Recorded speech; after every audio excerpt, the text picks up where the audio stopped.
Sports പിച്ചിന്റെ പ്രിയപ്പെട്ട പ്രേക്ഷകർക്ക് നമസ്കാരം. ഇന്ത്യൻ ക്രിക്കറ്റ് ആരാധകർ ആകാംക്ഷയോടെ കാത്തിരുന്ന ടീമിനെ പ്രഖ്യാപിച്ചിരിക്കുകയാണ്. അതെ, ഓസ്ട്രേലിയക്കെതിരായ പരമ്പരയ്ക്കുള്ള ഇന്ത്യൻ ടീമിനെ പ്രഖ്യാപിച്ചിരിക്കുന്നു. പക്ഷേ ചില അഴിച്ചുപണികൾ ടീമിൽ നടത്തിയിട്ടുണ്ട്. ആരാധകർ പ്രതീക്ഷിച്ചതുപോലെ റോക്കോയുടെ ഒരു കംബാക്ക് തന്നെ ഈ ഒരു പരമ്പരയിൽ കാണാം എന്നതിന് ടീം സെലക്ഷൻ ഗ്രീൻ കാർഡ് നൽകിയിട്ടുണ്ട്.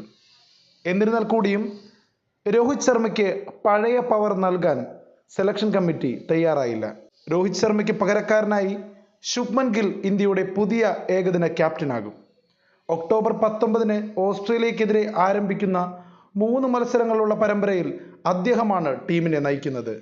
ശുഭ്മൻ ഗിൽ ബാറ്റർമാരായിട്ടാണ് രോഹിത് ശർമ്മയെയും വിരാട് കോഹ്ലിയെയും പരിഗണിച്ചിരിക്കുന്നത്.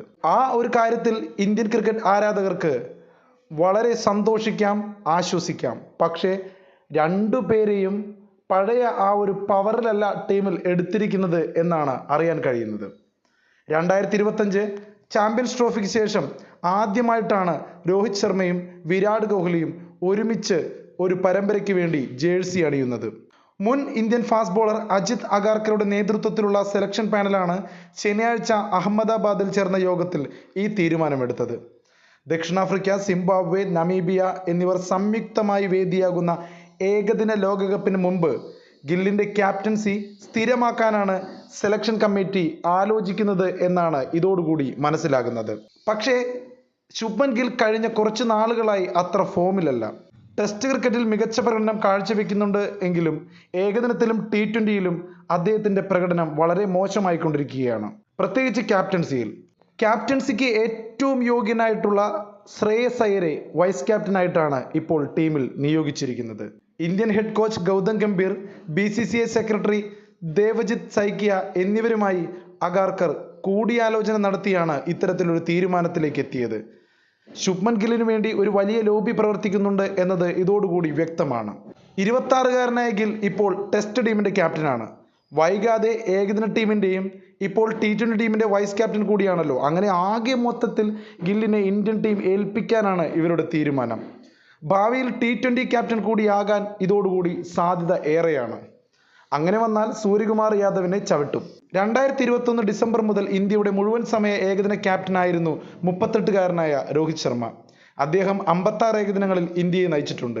42 എണ്ണം വിജയിക്കുകയും 12 മത്സരങ്ങളിൽ തോൽക്കുകയും ചെയ്ത അദ്ദേഹത്തിന്റെ ടീം ഒരു ടൈയും വഴങ്ങിയിട്ടുണ്ട്.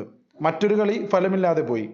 സ്റ്റാൻഡ് ഇൻ ക്യാപ്റ്റനായി ഇന്ത്യയെ 2018 ഏഷ്യ കപ്പ് കിരീടത്തിലേക്കും പിന്നീട് മുഴുവൻ സമയ ക്യാപ്റ്റനായി 2023 ഏഷ്യ കപ്പ് കിരീടത്തിലേക്കും അദ്ദേഹത്തിന് നയിക്കാനായി. അദ്ദേഹത്തിന്റെ നേതൃത്വത്തിൽ ഇന്ത്യ 2023 ഏകകപ്പ് ലോകകപ്പിന്റെ ഫൈനലിലും എത്തി. ഇന്ത്യ ചാമ്പ്യൻസ് ട്രോഫി നേടുന്നതും രോഹിത്തിന്റെ നേതൃത്വത്തിലാണ്. രോഹിത് ശർമ്മ ഈ വർഷം ഇന്ത്യയുടെ ഇംഗ്ലണ്ട് പര്യടനത്തിന് മുന്നോടിയായി ടെസ്റ്റ് ഫോർമാറ്റിൽ നിന്ന് വിരമിച്ചിരുന്നു. തുടർന്ന് ഗില്ലിന് ഇന്ത്യയുടെ ടെസ്റ്റ് ക്യാപ്റ്റനാവാൻ സാധിച്ചു. ക്യാപ്റ്റൻ എന്ന നിലയിൽ തന്റെ ആദ്യ ടെസ്റ്റ് പരമ്പരയിൽ ഗിൽ ഇന്ത്യയെ ഇംഗ്ലണ്ടിനോട് 2-2 സമനിലയിൽ തളയ്ക്കുകയാണ് ചെയ്തത്. ഇതൊരു മികച്ച പ്രകടനമായിട്ടൊന്നും കാണാൻ സാധിക്കില്ല. പക്ഷേ മറ്റൊരു പ്രധാനപ്പെട്ട കാര്യം 75.40 ശരാശരിയിൽ 754 റൺസ് നേടി ഗില്ല് പരമ്പരയിൽ ഏറ്റവും കൂടുതൽ റൺസ് നേടിയ താരമായി മാറി. ഓസ്ട്രേലിയയിൽ നടക്കുന്ന 3 ഏകദിന മത്സരങ്ങൾക്ക് ശേഷം നവംബർ ഡിസംബർ മാസങ്ങളിൽ ദക്ഷിണാഫ്രിക്കയ്ക്കെതിരെയും ജനുവരിയിൽ ന്യൂസിലൻഡിനെതിരെയുമുള്ള 3 ഏകദിന പരമ്പരയിലാണ് ഇന്ത്യ ഇനി കളിക്കാൻ പോകുന്നത്. അതിനു മുമ്പ് ഇരുവരും കളി അവസാനിപ്പിക്കുമോ എന്ന് കണ്ടറിയണം. അതായത് രോഹിത് ശർമ്മയും വിരാട് കോഹ്ലിയും ഈ ഒരു പരമ്പരയോടുകൂടി ക്രിക്കറ്റ് കളത്തിൽ നിന്ന് ആകെ വിരമിക്കുമോ എന്ന് കണ്ടറിയണം. അതുകൊണ്ട് തന്നെ ഈ ഒരു പരമ്പര ഇന്ത്യൻ ക്രിക്കറ്റ് ആരാധകർക്ക് അത്രത്തോളം വൈകാരികവും വളരെയേറെ പ്രധാനപ്പെട്ടതുമാണ്. ഒക്ടോബർ 19, 23, 25 തീയതികളിൽ ഓസ്ട്രേലിയക്കെതിരായ ഏകദിന പരമ്പര നടക്കുന്നതാണ്. സഞ്ജു സാംസണിനെ പരിഗണിക്കുമെന്ന ഒരു വാർത്ത ഉണ്ടായിരുന്നെങ്കിലും അവസാന നിമിഷം സഞ്ജുവിനെ ഒരു സെക്കൻഡ് വിക്കറ്റ് കീപ്പർ ഓപ്ഷനായിട്ട് പോലും വയ്ക്കാതെ തഴയുകയായിരുന്നു എന്നതാണ് ലേറ്റസ്റ്റ് ആയിട്ട് വരുന്ന അപ്ഡേറ്റ്. സ്പോർട്സ് പിച്ചിന്റെ കൂടുതൽ വാർത്തകൾക്കായി നിങ്ങൾ സ്പോർട്സ് പിച്ച് സബ്സ്ക്രൈബ് ചെയ്യുക, ലൈക്ക് ചെയ്യുക, കമന്റ് ചെയ്യുക. Thank you.